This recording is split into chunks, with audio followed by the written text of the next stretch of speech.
수요일 예배에 100명이 모이는 우리가 되기를 바라는데 언제 100명이 될지 그 기도가 응답될지 함께 기도해 주시고 그런 날이 오기를 사모합니다.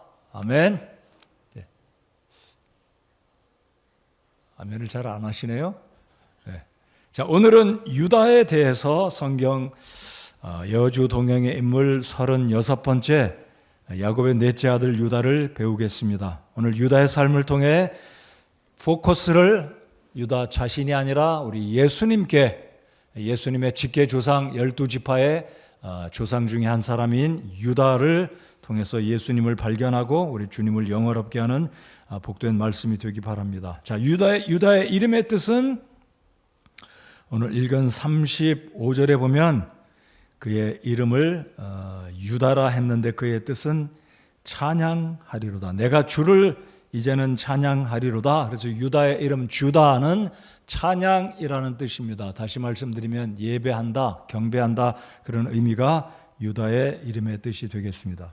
자, 유다의 가족과 이 배경 출신, 유다가 태어나게 된 배경을 보시면 제가 오늘 그래서 35절만 스크린에 주보의 수요일 설교의 본문은 35절로 소개를 해드렸지만 31절로 5절까지 읽은 이유는 그래도 이 과정을 읽어야 이해가 더 쉽게 되겠다 싶어서 31절부터 함께 읽었습니다. 여러분 잘 아시겠지만 이 야곱이 형 에서의 두려움을 피해서 외가 바단 아람으로 피난을 가서 거기서 거하는 동안에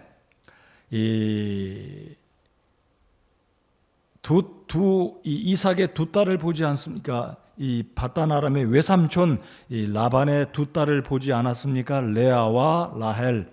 그래서 레아를 보는 순간 이 여자다. 그래서 마음에 쏙 들어서 레아를 사랑하기보다는 라헬을 사랑했는데 문제는 이 야곱이 두 아내를 두었는데 레아는 사랑하지 않고 31절에 보시면 주께서 레아가 미움받는 것을 보시고 그러니까 성경은 야곱이 단순히 레아를 사랑하지 않는 게 아니라 미워했다라는 것, 미움을 받고 있다라는 것을 이렇게 성경 기자는 기록하고 있습니다. 자, 그런데 하나님께서 공평하신 하나님이십니다. 라헬은 예뻤고 남편 야곱의 사랑을 받았지만 이 레아는 얼굴이 그렇게 예쁘지를 않아서 남편에게 미움받고 따돌림. 아마 그 이유 중에 하나는 장인어른 라반이 야곱을 속여서 첫날 밤에 라헬을 주기로 되어 있는데 레아를 넣어 주어서 아마 이게 더 야곱의 마음을 섭섭케 해서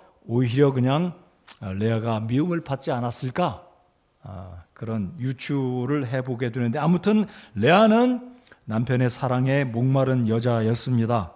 자, 그런데 하나님이 공평하신 모습을 보면 이 레아는 자식을 쑥쑥 낳았습니다. 그래서 결혼한 지 몇 년 만에 낳았는지 모르지만 첫째 아들을 낳고 이르기를 르우벤이다. 여러분, 르우벤의 이름의 뜻은 한 아들을 보라입니다. 한 아들을 보라. 그러니까 이 레아가 아들을 낳고 얼마나 그러니까 이 고개가 으쓱하고 어깨가 높여지고 그래도 남편 앞에 보라.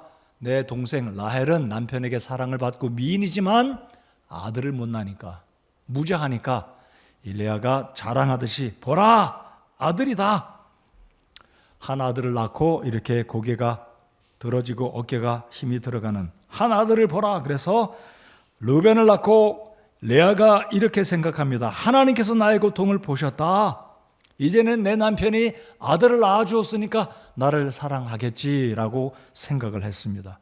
그런데 야곱은 전혀 거들떠보지 않습니다. 그래서 또 시간이 흐르고 세월이 흘러서 둘째를 낳습니다. 33절에 보시면 둘째를 낳고 다시 수태하여 아들을 낳고 이르되 주께서 내가 미움받는 것을 들으셨으므로. 자, 그러니까 이 구절을 엿보아 알 수 있는 것은 레아가 얼마나 마음에 괴로워서 남편의 사랑이 그리워서 기도하고 또 기도했습니까?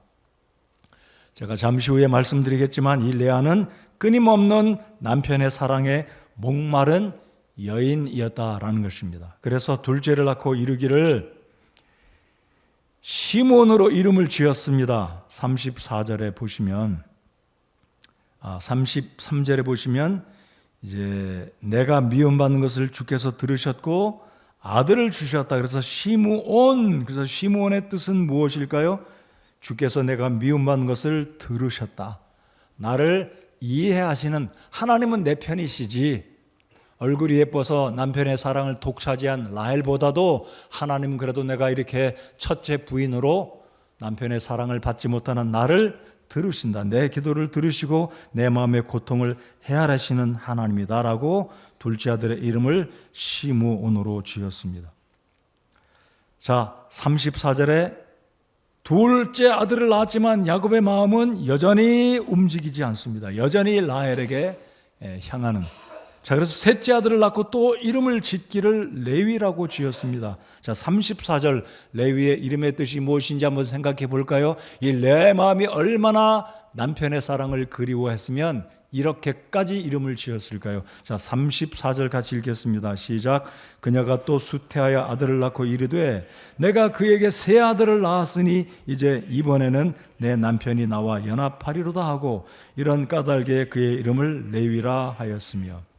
세 아들을 낳았어요. 제 아내도 저에게 시집을 와서 세 아들을 낳아 주었습니다. 저희 큰형님은 딸만 셋 낳았어요. 저희 둘째 형님은 싱글입니다. 저희 큰 집에도 자식들이 없어요. 제 아내가 자랑하고 으스대는 건 절대 아니지만 하나님의 은혜가 그래도 목사로 저희 집안의 막내인 제가 9번째, 6째 자식인데 아들 셋을 주신 것을 저희들 하나님께 감사합니다. 이게 레아가 아들 셋을 낳아 주었으니까 얼마나 그래도 이 야곱에게, 여러분 성경 시대에는 자식을 못 낳으면 저주받은 여인으로 놀림을 받고 사람들에게 그렇게 좋은 인상을 주지 않는 것이 당시의 부인들이었습니다. 우리 한국도 그랬잖아요. 옛날에 소박 맞는다. 그러니까 이 레아가 얼마나 뿌듯했습니까? 세 아들을 낳았으니까 이름을 뭐라고 지었습니까? 레위. 이름의 뜻이 뭐라고요? 이제는 내 남편이 연합하겠지. 나를 사랑해 주겠지. 라헬만 사랑하는 게 아니라 나와 연합하겠지. 이 굉장한 이 레위를 낳고 이 레아가 그렇게 정말 간절히 소망하고 기대하는, 그런데 여전히 야곱은 눈 하나 꿈쩍하지 않았습니다. 여러분, 레아가 불쌍하죠? 우리 자매 여러분들, 레아의 심정이 좀 동감이 가시나요? 고개를 좀 끄덕여 보세요. 어떠신가요? 이 레아 심정이 그렇잖아요. 여전히 야곱이 움직이지 않습니다. 근데 또 하나님이 레아에게 넷째 아들을 주시는데, 그때는 35절을 보시면 굉장히 독특한 게 기록되어 있어요. 넷째를 낳았는데 하나님께서 이제 이 레아의 수태를 닫으신 거예요. 넷째 이름을 이제는 자신의 이 만족함, 소망, 소원 이런 것을 의미하는 뜻으로 내 남편이 나를 알아주겠지, 하나님께서 나와 이제 연합해 주겠지, 이런 의미로 르우벤, 시므온, 레위라는 이름을 지었는데 유다라는 이름을 짓고는 더 이상 여인의 소망을 품는 이름으로 이름을 지은 것이 아니라 하나님을 찬양하는 것입니다. 굉장히 중요한 의미가 있습니다. 자, 그러니까 이제 이 셋째 레위까지 낳고는 연합이라는 이름으로 남편이 연합하기를 간절히 바랬던 이 레아가 넷째를 낳고는 이제 욕심, 기대 다 내려놓고 하나님을 찬양하는 이름으로 넷째 아들의 이름을 지었습니다. 무슨 의미일까요? 여러분, 이 유다의 이름을, 이 레아가 유다를 낳고 주님을 찬양한다는 이름을 지었을 때 아이러니한지 공교로운지 우연의 일치인지 모르지만 레아의 태가 다쳤습니다. 후에 읽어보면 또 레아가 어떤 일을 하는지 아시죠? 이 라헬이 자식을 못 낳으니까 여종을 주어서 자식을 낳게 하잖아요. 요셉과 베냐민이 태어나는데 여기서 또 레아가 동생과 경쟁하듯이 자기의 몸종을 줘서 또 태어나는 자식들이 있는데, 아무튼 넷째를 낳고는 이름을 유다라 짓고 넷째를 낳은 순간 레아의 태가 아들 낳는 것을, 자식 낳는 것을 멈추었더라 했습니다. 저는 이 말씀을 묵상했을 때 이렇게 저 나름대로 레아의 성숙한 믿음, 이제는 인간적인 욕망, 남편을 차지하고자 하는 남편에게 향하는 집착함을 다 내려놓고 내 삶에 찬양이 있고 하나님의 영광을 위해서 살아야 되겠다는 이 인간적인 욕심을 다 내려놓고 주님만을 찬양하는 이 레아의 믿음을 우리는 볼 수 있어야 하겠다라는 것입니다. 한 걸음 더 나아가서 이 유다의 의미가 찬양이라고 했는데, 여러분 아시겠지만 오늘 설교의 핵심인 이 유다는 예수님의 직계 조상입니다. 12지파의 네 번째 지파 이 유다, 창세기의 마지막 부분 49장에 가시면 이 하나님께서 이 12아들을 하나하나 불러놓고 축복의 기도를 하는 장면이 보시는데, 이 유다 지파, 이 유다를 야곱이 축복할 때 첫째 루벤, 둘째 시므온, 셋째 레위까지 책망하고 축복이 아닌 저주의 유언, 저주의 예언에 가까울 정도의 내용인데, 이 넷째 유다를 축복할 때는 놀라운 축복을 하는 장면을 잠시 후에 우리가 창세기 49장을 열어서 보시겠습니다. 사랑하는 성도 여러분들, 우리의 인생이란 무엇일까요? 바로 이 레아를 통해서 우리가 볼 수 있어야 되는 것은, 우리는 끊임없는 인간적인 욕망과 소원과 이 갈급함에 포기하지 않고 집착하는 경향이 우리 모두에겐 있다는 것입니다. 물질에 대한 집착, 욕망, 권세, 명예, 더 좋은 것들을, 더 많은 것들을 끊임없이 움켜쥐려는 야곱과 같은 기질. 여러분 잠언에 보면 거머리에게 세 딸이 있으니 다고 하는도다 그러죠. 아마 저와 여러분에게는 세 딸이 아니라 30의 딸들이 있어서 매일같이 다고 만족하지 못하고 끊임없는 욕망, 하나님이 열을 주셨으면 5개가 있을 때 열을 얻었으면 감사해야 되는데, 하나님 저 사람은 20개를 가졌네요, 저 사람은 100개를 가졌네요, 주님 제가 가진 10개 부족합니다라고 마음이 바뀌어서 더 다고 하고 욕망과 부러움과 시기와 질투로 살아가는 것이 저와 여러분이 아닌가 생각하는 이 시간 돼야 할 것입니다. 자, 근데 이 유다를 낳았을 때 이 레아가 이제는 하나님을 찬양하는 것으로 갑자기 바뀌어집니다. 저는 이 순간 레아가 더 이상 남편 이 야곱의 사랑을 집착하지 않고 하나님께 맡겨드리고 이제 이 레아의 믿음이 성숙해졌다라고 저는 믿어요. 성경은 그렇게 기록하지 않습니다. 물론 이 레아가 나중에 방금 말씀드렸듯이 이 라헬이 몸종을 통해서 자식들을 낳는 것을 보고, 네가 그러냐 그럼 나도 내 몸종을 준다 해가지고 또 자식을 낳기는 하지만, 이 넷째 유다를 낳고 그의 이름을 찬양이로 한 것은 영적인 교훈이, 그리고 유다라는 이 넷째 아들 유다 지파가 장차 예수 그리스도를 상징하는 놀라운 인물이기 때문에 이 레아를 통해서나 저와 여러분의 삶에 진정한 우리의 만족을 주고 우리의 구주가 되신 예수님을 찬양해야 되는 이유가 바로 이 속에 들어있다라는 것을 믿음으로 볼 수 있어야 한다라는 것입니다. 여러분, 인정하지 않을 수가 없는 것은 저와 여러분의 마음속에 얼마나 많은 욕망과 소망, 소원이 끊임없이 있습니까? 인정하십니까? 입술로 대답 안 하셔도 괜찮습니다. 그렇습니다. 그게 사실입니다. 실제입니다.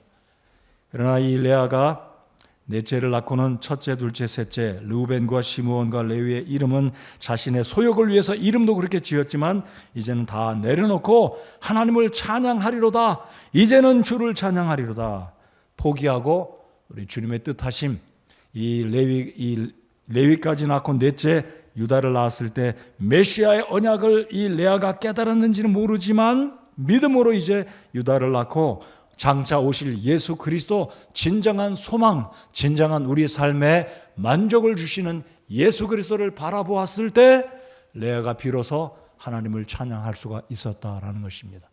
사랑하는 성도 여러분들, 우리의 소욕, 우리의 욕망을 추구하고 붙들면 이 세상에서 만족할 수 없습니다.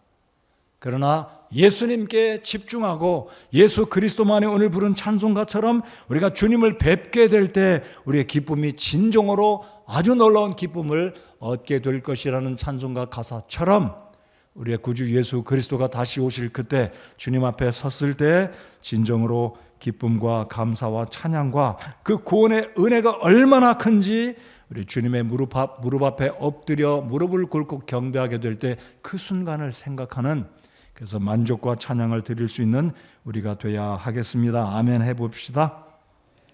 그 이상, 그 이하 예수님을 떠나서는 진정한 만족은 이 세상에 아무것도 없어요.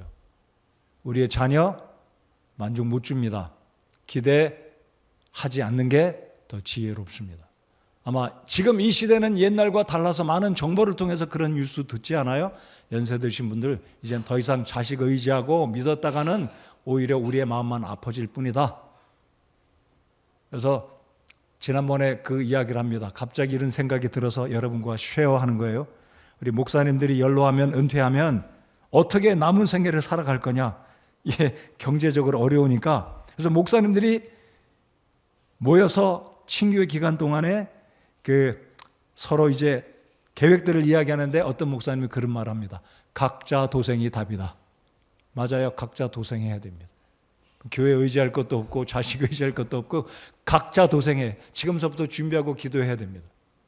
그래서 연약한 이 경제적으로 어려운 교회 목회자님들 위해서 기도해 주시기 바랍니다. 우리 각자 도생해야 돼. 믿음으로 하나님 의지하고 욕망 이런 거 다 내려놓고 하나님 바라보고 믿음으로 살고 만족할 때 비로소 레아가 하나님을 찬양할 수 있었듯이 우리 주님을 찬양하는 인생이 되려면 믿음으로 살고 예수님께 소망을 두는 우리 모두가 되어야 할 것입니다.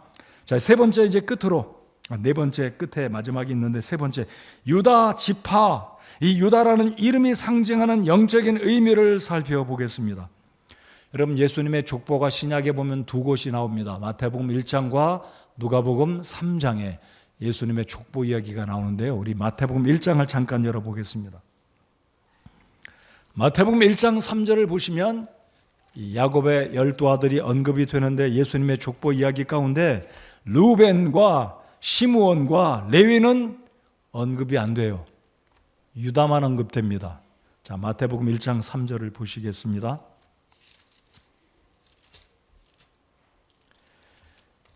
자, 마태복음 1장의 예수님의 족보 1절에 아브라함의 자손이시오 다윗의 자손이신 예수 그리스도의 세대에 대한 책이라 족보 이야기입니다. 자, 3절 다 같이 읽겠습니다. 2절 읽겠습니다. 2절 시작. 아브라함은 이삭을 낳고 이삭은 야곱을 낳고 야곱은 유다와 그의 형제들을 낳고. 자, 보십시오.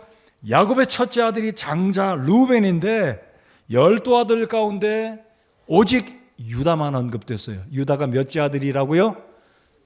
The fourth, 네 번째 아들이에요.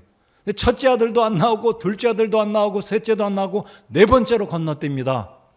그리고 3절에 가면 유다는 다말에게서 베레스와 세라를 낳고. 잠시 후에 제가 다말과 유다의 이야기를 해드리겠습니다.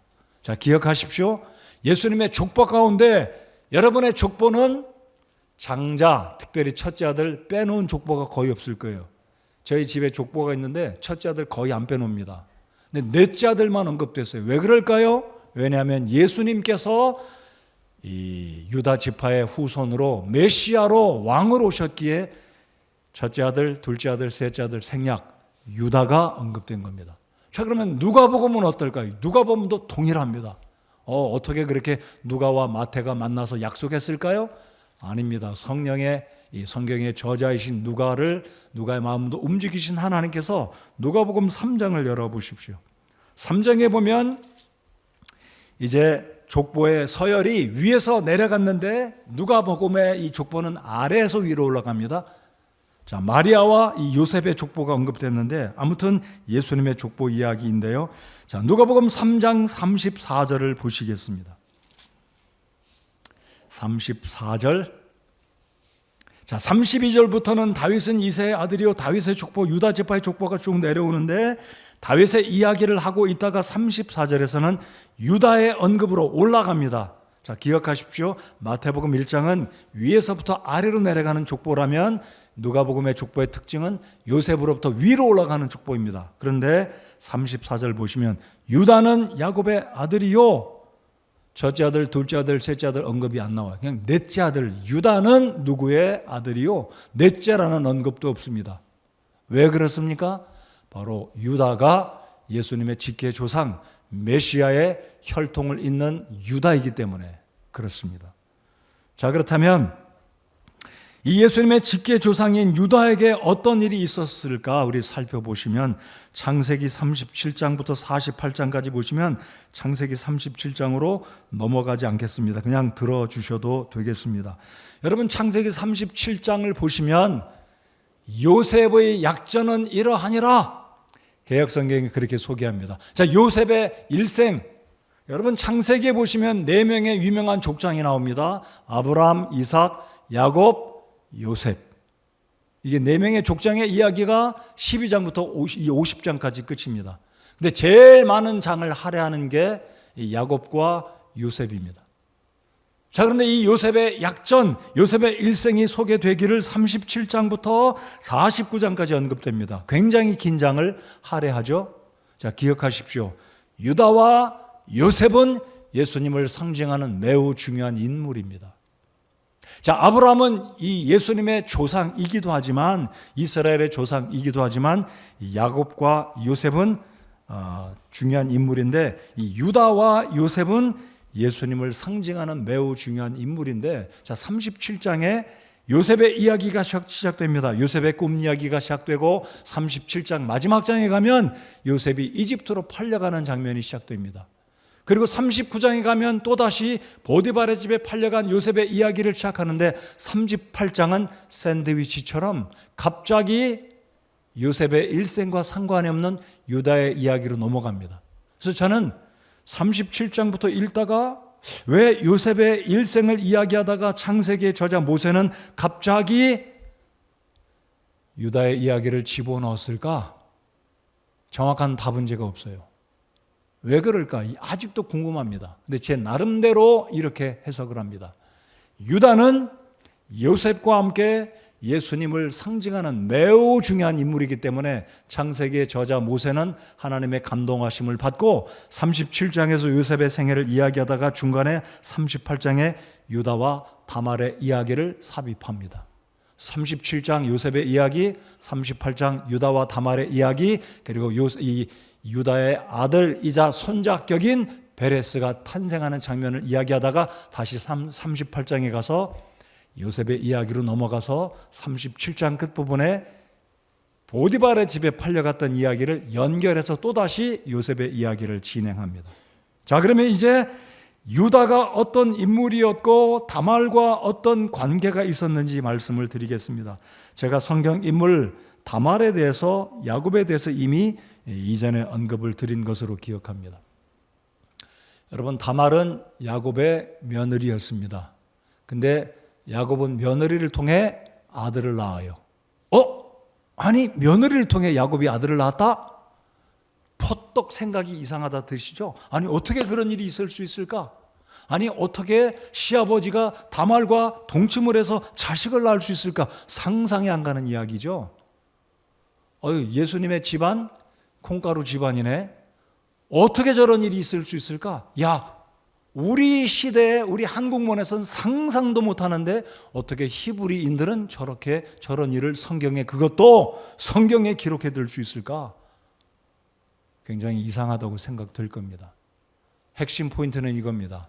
자, 요셉을 이야기하다가 갑자기 유다가 그의 며느리 다말과 잠자리를 같이 해서 자식이 태어난 이 부끄러운 사실을, 그것도 37장, 39장 사이에 38장에 끼워 넣는 이 이야기의 포인트는 뭐냐면요, 바로 요셉이 예수님을 상징하는 정확한 인물이듯이 유다는 바로 예수님의 직계 조상이라는 것을 창세기를 읽고 있는 모든 독자들을 상기시켜 주시는 하나님의 놀라운 구속의 계획과 우리 하나님이 어떤 하나님이신지, 예수님이 어떤 분이신지 우리에게 보여주고 계시다라는 거예요. 여러분, 야곱이 상처를 합니다. 부인을 먼저 상배합니다. 부인이 먼저 죽어요. 그리고 두 아들마저 죽게 됩니다. 그러니까 야곱의 집안은 대가 끊어진 거예요. 여러분, 창세기 3장 15절을 잘 보실 것 같으면 여인의 후손을 통해서 메시아가 오실 것이고 여인의 후손이 사탄의 머리, 뱀의 머리를 상하게 할 것이다 그랬는데, 야곱의 아내가 죽고 야곱의 두 아들이 죽어버리니까 여인의 후손이 올 수 있는 방법이 없어진 거예요. 근데 하나님이 놀라운 방법으로 이런 역사를 이루십니다. 자, 이 야곱이 아내가 죽고 그의 두 아들마저 죽고 무자했습니다. 이 야곱의 두 아들마저 자식을 낳지 못하고 죽었어요. 그러니까 다말은 자식이 없는 거예요. 이 의미는 야곱은 손이 끊기게 된 겁니다. 그럼 창세기 3장 15절에 하나님의 구약의 첫 번째 성경 창세기에서 언급하신 메시아의 언약이, 구속의 하나님의 계획이 자칫 잘못하면 헛된 약속으로 바뀔 수 있는 가능성이 있다는 겁니다. 근데 하나님이 이루시는 일은 굉장히 우리의 상상을 초월합니다. 자, 다말은 자식이 없어서 그대로 시집을 다시 못 가면 그대로 자식을 낳지 못해서 야곱의 집안에 대를 잇지 못하는 이 부끄러운 여인이 될 그런 위기에 처한 겁니다.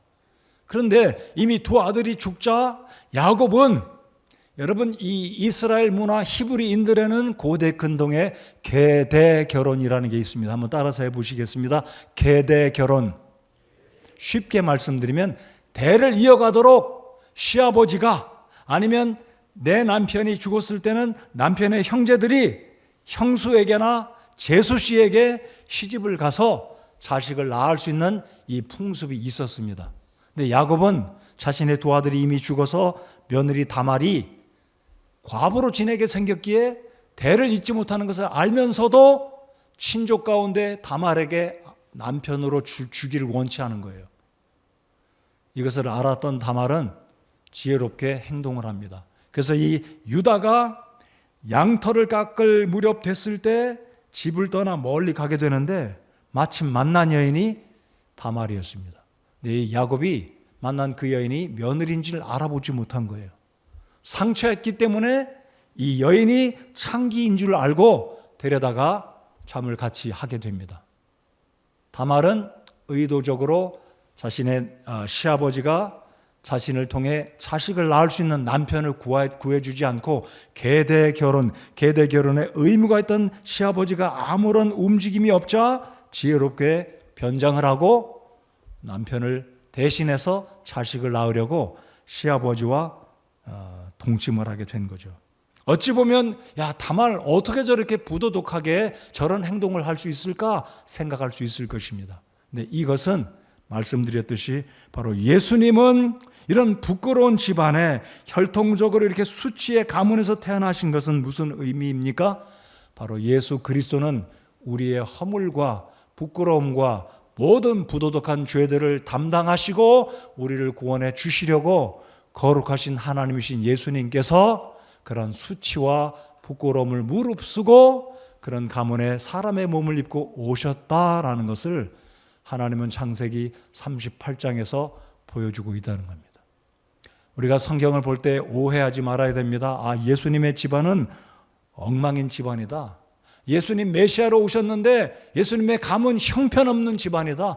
예수님 참 부끄러움도 모르는 분이다. 이게 아니라 우리의 부끄러움을 감당하시기 위해서 예수님께서 친히 거룩하신 하나님이신 그분께서 그런 수치와 우리의 부끄러움과 우리의 죄들을 담당하시기 위해서 오셨다라는 겁니다. 그래서 유다는 베레스를 낳습니다. 3개월 후에 그 여인이 누군지 정체가 드러납니다. 얼마나 부끄럽습니까? 그런데 야곱이 나중에 인정합니다. 내가 내 며느리에게 남편을 구해줘서 다말로 하여금 대를 잇게 해야 되는데 내가 잘못했다 인정을 합니다. 그리고 베레스를 낳게 되는데 그 베레스는 어찌 보면 두 아들을 대신해서 다말에게 남편을 줘야 되는데 자식을 낳게 해야 되는데 만약에 계대 결혼의 원칙대로 한다면 베레스는 야곱의 손자일 것입니다. 그런데 야곱의 아들도 손자도 되는 독특한 그런 상태가 되는데 아무튼 부끄러운 이야기인 것 같지만 그만큼 예수 그리스도는 우리의 부끄러움과 허물과 수치를 감당해 주시기 위해서 오셨다라는 것입니다. 우리 하나님의 은혜를 찬양합니다. 우리 예수님이 그만큼 저와 여러분의 수치와 허물과 죄들을 감당하시기 위해서 이 세상에 오신 메시아라는 것을 감사하고 우리 주님을 높여드리는 우리 모두가 되어야 하겠습니다. 자, 우리 창세기 49장을 한번 열어보시겠습니다. 이제 야곱이 죽음을 맞이하는 이 마지막 순간에 12아들을 다 불러놓고 축복하는 장면을 우리 한번 살펴보시겠습니다. 자, 이제 네 번째로 유다 지파를 통해서 메시아가 탄생하실 것을 예언하는 이 장면을 한번 보시겠습니다. 자, 창세기 49장을 열어보시면 이제 야곱이 죽을 때가 임박함을 알고 12아들을 다 불러서 손을 얹고 축복을 하게 되는 장면, 49장 야곱의 마지막 말들 그랬습니다. 자, 그래서 3절에 보면 르우벤아 첫째 아들을 불러서 축복을 하는데 축복이 아니라 부끄러운 것을 지적합니다. 르우벤아 너는 내 맏아들이요, 3절 내 능력이요 내 힘의 시작이요. 첫째 아들이니까 그렇죠. 위엄이 뛰어나고 권능이 뛰어나도다. 내가 물과 같이 불안정하여 뛰어나지 못하리니 이는 내가 내 아버지의 침상에 올라 그것을 더럽혔기 때문이로다. 그가 내 침상에 올랐도다. 그러니까 르우벤은 아버지의 이 레아의 서모를 더럽히는 그 죄를 저질렀기에 야곱은 르우벤을 축복하지 않습니다. 시므온과 레위 둘째 아들, 셋째 아들은 또 뭐라고 이야기합니까? 잔인한 도구가 그들의 처소에 있도다.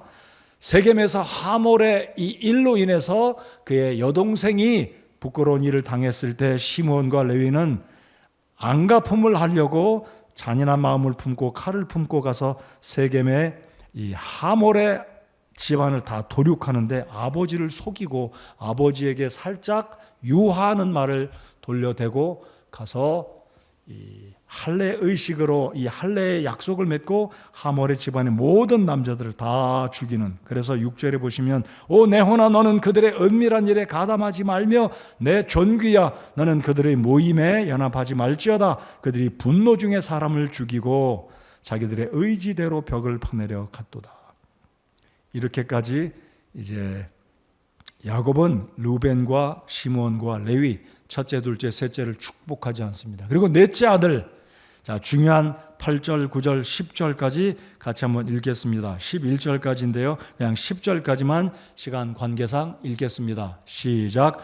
유다야 너는 내 형제들이 찬양할 자니라. 내 손이 내 원수들의 목을 잡을 것이요 내 아버지의 자식들이 내 앞에서 절하리로다. 유다는 사자 새끼로다. 내 아들아 내가 탈취한 것을 떠나서 위로 올라갔도다. 그가 엎드리고 웅크린 것이 사자 같고 늙은 사자 같으니 누가 그를 깨워 일어나게 하리요. 실로가 오실 때까지 홀이 유다를 떠나지 아니하며 법을 주는 자가 그의 발 사이에서 떠나지 아니하리니 그에게 백성이 모이리로다. 11절은 나귀를 탄 예수님을 상징합니다. 자, 아무튼 유다야, 야곱이 축복하는 장면입니다. 유다야 넷째 아들을 축복합니다. 아까 읽었던 마태복음 1장, 누가복음 3장에서도 넷째 아들 유다가 직접 언급되는 장면을 보셨죠? 자, 이제 이 야곱이 유다를 축복하게 되는데 놀라운 축복의 말들이 따라옵니다. 유다는 사자 새끼다. 유다야 너는 내 형제들이 찬양할 자니라. 내 손이 내 원수들의 목을 잡을 것이요. 창세기 3장 15절 여인의 후손이 사탄의 머리, 뱀의 머리를 상하게 할 것이라는 이 승리, 십자가에서 승리할 것을 유다의 후손으로 오시는 예수 그리스도를 이야기합니다. 여러분 짐승들의 제왕으로 일컫는 동물이 사자이잖아요. 그래서 바로 유다는 그래서 사자의 지파이다. 이 유다를 가리켜서 이 사자를 언급한 것은 바로 온 세상 만왕의 왕으로 오시는 왕이신 예수님을 상징적으로 말합니다. 내 형제들이 찬양할 것이다. 내 손이 내 원수들의 목을 잡을 것이요 내 아버지의 자식들이 내 앞에서 절하리로다. 여러분 요셉의 이야기 37장부터 49장까지 37장 39장 사이에 이 유다와 다말의 이야기가 들어있다고 그랬죠. 여러분 요셉의 11번째 아들 10명의 형들이 요셉에게 절을 합니다. 그 의미는 요셉과 유다가 예수님의 후손으로 상징적으로 오게 되는데 바로 이 구절 내 아버지의 자식들이 내 앞에서 절하리로다. 1차는 요셉에게 절한 것이 응답됐고요. 그리고 유다의 후손으로 오신 유다 지파의 후손으로 오신 예수님으로 말미암아 온 세상의 열방들이 그리고 이스라엘의 12지파 그리고 핵심 인물이신 예수님께 경배를 올리는 모습을 이 야곱이 지금 이 8절 9절에서 예언하고 있다는 것입니다. 자, 10절 실로가 오실 때까지 이 홀이 유다에게서 떠나지 아니하며 실로는 해석하기를 지방의 이름이다. 예루살렘에서 40km 떨어진 북쪽에 있는 실로 성전이 있던 실로다라고 해석하지만 여기서 실로는 또 다른 의미로 예수 그리스도를 상징하는 이름입니다. 그러니까 실로의 이 히브리어의 이름을 또 다른 발음으로 하면 샬라가 됩니다. 샬라. 실로가 다른 히브리어 발음으로 어원적으로 찾아보면 샬라가 나오는데 그 샬라는 위로자 또는 안식을 주는 자라는 뜻입니다. 자, 그러니까 지금 야곱이 유다를 가리켜서 실로가 오실 때까지 여러분 이렇게 이야기해 볼까요? 실로라는 장소가 움직여서 올 수 있습니까? 행당동이라는 이 지역이 움직여서 어디까지 갈 수 있습니까? 아니잖아요. 그러니까 위로자 예수 그리스도가 오시면 그의 손에 호를 들고 다스릴 것이다. 그러니까 여기서 말하는 실로는 샬라, 위로자이신 예수 그리스도, 진정한 안식을 주는 예수 그리스도. 아까 말씀을 드렸죠. 레아가 첫째 아들, 둘째 아들, 셋째 아들을 낳고 안식을 못했습니다. 마음이 불안했습니다. 시기와 질투가 끊이지 않았습니다. 그러나 유다를 낳고 주님을 찬양한다. 진정한 만족과 기쁨을 유다를 통해서 레아가 얻은 것입니다. 이 의미는 바로 예수 그리스도가 남녀노소를 물어나고 모든 세상의 사람들에게 진정한 안식을 주는 자, 기쁨을 주는 우리의 구주 예수 그리스도라는 사실입니다. 아멘 해보실까요? 예수님이 진정한 안식을 주시는 분이십니다. 마태복음 11장 18절 수고하고 무거운 짐진 자들아 다 어떻게 하라고요? 아멘. 내게로 오라. 내가 쉼을 주리라 그랬습니다. 예수님 안에 쉼이 있음을 믿으시기 바랍니다. 예수님 떠나서는 진정한 만족과 기쁨과 평안, 안식 없습니다. 자, 그러므로 바로 이 예수 그리스도가 이 야곱의 축복 기도를 통한 유다를 가리키는 이 의미가 얼마나 중요한지, 그러므로 이 성경의 예언, 이 유다의 의미, 유다의 지파의 의미는 성경적으로 우리 하나님이 예언하신 이 야곱의 입술을 통해서 예언하신 먼 훗날 예수님이 오실 것이라는 이 예언이 정확하게 성취되었습니다. 우리 하나님이 얼마나 위대하시고 놀라우시고 정확하시고 신실하신 하나님이십니까? 그 하나님이 오늘 이 시대에 여러분과 저의 아버지가 되심을 믿고 감사하십시다. 우리 하나님이 오늘 이 시대에도 신실하시고 정확하신 하나님이십니다. 자, 우리 하나님 말씀을 한 구절만 더 보고 오늘 설교 말씀 마무리 짓겠습니다. 이사야 53장에 보시면 제가 그냥 읽어드리겠습니다. 53장 5절에 보면 이런 말씀이 있어요. 그는 우리의 범법들로 인해 부상을 당하고 우리의 불법들로 인해 상하였노라. 유다의 후손으로 오시는 예수님, 요셉의 후손으로 오시는 이 예수님을 이사야 선지자는 주전 700년경에 요셉으로부터 유다로부터 많은 세월이 흘렀습니다. 주전 700년 이 남유다 왕국의 이사야 대언자는 이런 말씀을 하십니다. 그는 우리의 범법들로 인해 부상을 당하고 우리의 불법들로 인해 상하였다. 얼마나 수치스러운 이야기입니까? 야곱이 다말을 취해서 며느리를 취해서 아들을 낳았으니 얼마나 부끄러운 일인가요? 그러나 이것은 바로 이사야가 말했듯이 예수님은 우리의 불법, 우리의 수치, 우리의 부끄러운 모든 것들을 담당하기 위해서 우리의 범법들로 인해 이 땅에 오셨고 십자가에 못 박히시고 부상을 당하고 우리의 불법들로 인해 상하셨다. 근데 이 구절을 베드로가 정확하게 인용을 한 것이 베드로전서 2장 23절로 25절까지 구절입니다. 자, 우리 베드로전서 2장 말씀을 스크린에 올라오면 직접 읽겠습니다. 시작. 욕을 당하시되 맞대어 욕하지 아니하시고 고난을 당하시되 위협하지 아니하시며 오직 의롭게 심판하시는 분에게 자신을 맡기시고 친히 나무에 달려 자신의 몸으로 우리의 죄들을 지셨으니 이것은 죄들에 대하여 죽은 우리가 살아서 의에 이르게 하려 하심이라. 그분께서 채찍에 맞음으로 너희가 고침을 받았나니 너희가 전에는 길 잃은 양 같았으나 지금은 너희 혼의 목자요 감독이신 분에게로 돌아왔느니라. 아멘. 오늘 이 저녁에 이렇게 좋으신 예수님, 그렇게 부끄럽고 수치스러운 집안에 태어나신 이유와 목적은 바로 그 부끄러움이, 수치가 저와 여러분의 부끄러움과 수치이다라는 거죠. 예수님이 이 일을 위해서 오셨습니다. 죽으셨고 부활하셨습니다. 이제 이 좋으신 예수님을 여러분의 구주로 아직까지 영접하지 않으셨다면 왜 이 좋으신 예수님을 우리의 수치와 부끄러움을 감당하시기 위해서 그 수치스러운 모양으로 그 집에 오신 거예요. 그의 후손으로 오신 것입니다. 그 위대하신 하나님께서, 그 거룩하신 하나님께서, 죄가 하나도 없은 그 예수님께서 그렇게 부끄러운 모양으로 빌립보서 3장에 사람의 모습으로 종의 형상으로 오신 겁니다. 하나님의 권능과 하나님의 거룩하심, 하나님과 동등함을 취할 것으로 여기지 아니하신 그분, 얼마나 감사하십니까? 야곱은 그렇게 복된 죽음을 맞았어요. 여러분, 야곱은 처음에는 얼마나 야곱이 야곱답게 살았습니까? 야곱의 이름이 뭐였습니까? 움켜쥐는 자였어요. 그리고 야곱의 일생의 거의 3분의 2 이상, 130대 이집트에 내려왔잖아요. 그리고 나머지 인생의 노년만 반짝하는 마지막 노년에 즐겁게 행복하게 만족하는 삶을 살았습니다. 잘 들으십시오. 우리 청년들, 인생은 처음서부터 단꿈 먹고 사탕수수처럼 달콤한 것을 추구하고 쫓아가지 마세요.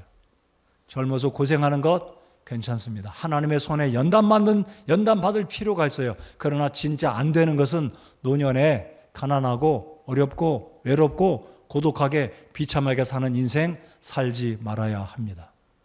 젊어서는 고생했을지라도 인생의 노년은 야곱처럼 믿음으로 살고 성화되어서 노년에는 요셉을 통해서 호강하고 효도 받고, 이게 무슨 의미냐면 잘 기억하십시오. 잘 믿으십시오.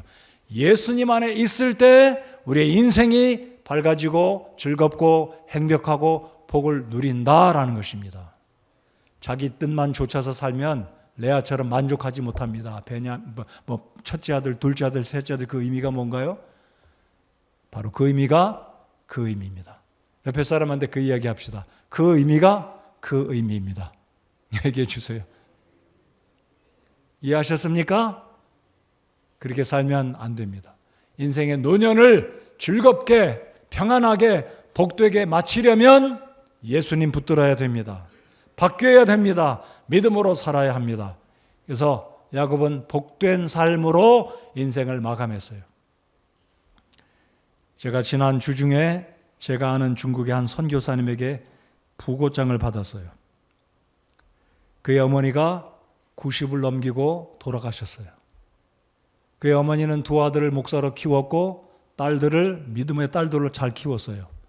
90 넘어서 돌아가셨는데 놀라운 사실이, 돌아가시기 전엔 건강하게 사시다가 마지막 3일 남겨두고 병원에 입원하셨다가 3일 동안 가족들, 자식들 다 만나고 돌아가셨답니다. 그래서 제가 그 선교사님에게 진짜 복된 죽음이시네요. 제가 말씀드리기가 조심스럽지만 호상이네요. 그러자 그분이 그래요. 얼마나 우리는 자식들이 즐겁고 기쁘게 셀레브레이트 했는지 모릅니다. 셀레브레이션, 잔치를 벌였다는 거예요.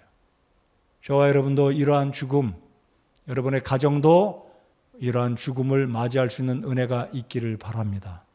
그러려면 야곱처럼 움켜쥐는 거 다 내려놓고, 레아처럼 다 내려놓고 예수님 바라보고 주님만으로 인해서 만족하고 찬양 올려드리고 기쁘고 감사하게 살아가는 믿음으로 살면 하나님께서 우리 모두에게 이런 축복을, 이런 마지막 인생의 복을 받는 은혜가 있을 것을 확신합니다. 자, 그래서 오늘 말씀의 결론입니다. 유다는 예수님의 오실 것을 알려주는 놀라운 인물입니다. 요셉도 그렇습니다. 그래서 우리 모두 이 세상을 살아갈 때 예수님 바라보고 예수님으로 인해서 구원받은 것 감사하고 주께 영광 올려드리며 남은 인생 믿음으로 살아가는, 주와 동행하는 믿음의 여정이 지속돼야 할 것입니다. 창세기 3장 15절에 예언된 여인의 후손으로 오신 우리 예수님, 사탄을 멸하신 우리의 구주이십니다. 예수님은 세상의 모든 사람들에게 참된 안식과 평안을 주시는 실로가 되시는 분이십니다. 그분이 오시면 호를 쥐고 계시고 세상의 모든 것들을 평화의 통치자로 오셔서 우리의 왕이 되어 주실 것입니다. 예수님은 잃어버린 양을 위해 목숨을 버리시고 우리를 구원하신 선한 목자가 되어 주셨고 지금도 우리를 인도하시는 선한 목자이십니다. 주님은 다시 오셔서 영원한 천국으로 우리를 인도하실 빛나는 새벽별입니다. The bright and morning star. The bright and morning star라고 말씀하십니다. 요한계시록 22장 6절, 16절. 근데 여러분 잘 들어보십시오. JMS의 정명석은 자기가 JMS, Jesus Christ Morning Star라고 말도 다 잘 갖다 붙여요. JMS, 정명석. J, 정, M, 명, 석. 이니셜 어쩌면 그렇게 똑같은지 몰라요. 근데 Jesus Christ Morning Star. 잘도 꾸며대요. 그러니까 이단 교주들은 머리도 좋아요. 속지 말아야 됩니다. 이만희가 자기가 또 새벽별이라고 그래요. 여러분, 이만희 씨 금방 머지않아 죽을 거예요. 90대 중반 가고 있잖아요. 노약합니다. 죽을 거예요. 예수님이 죽으시나요? 증명이 되는 거죠. 문성명 씨도 그랬잖아요. 근데 문성명도 죽었습니다. 이만희 씨도 곧 죽을 거예요. 그러므로 우리가 미혹되지 말아야 됩니다. 예수 그리스도만이 진정한 유일한 부활하신 살아계신 우리의 빛나는 새벽별 되심을 믿으시고 인생의 어두운 길에서 길을 잃고 방황할 때 새벽별 되시는 예수님을 향해 눈을 맞추고 예수님 바라보고 믿음으로 주님을 따라가는 여러분 모두가 되시기 바랍니다. 연말이 되면 크리스마스 시즌을 맞습니다. 바로 예수 그리스도는 빛나는 새벽별, 우리의 메시아, 만왕의 왕, 화평의 왕으로 오실 우리의 주님이십니다. 성경 전체의 핵심 인물입니다. 바로 오늘 읽었던, 오늘 공부했던 유다, 잠시 언급했던 요셉, 이 두 인물은 바로 우리의 구주 예수 그리스도를 상징하는 저와 여러분의 메시아이십니다. 여러분, 예수 그리스도가 여러분의 구주 되심을 믿으십니까? 구원받으셨습니까? 계속해서 주님을 따라가십시다. 구원받지 않으신 분, 다시 한번 여러분 구원받으셨는지 점검하십시오.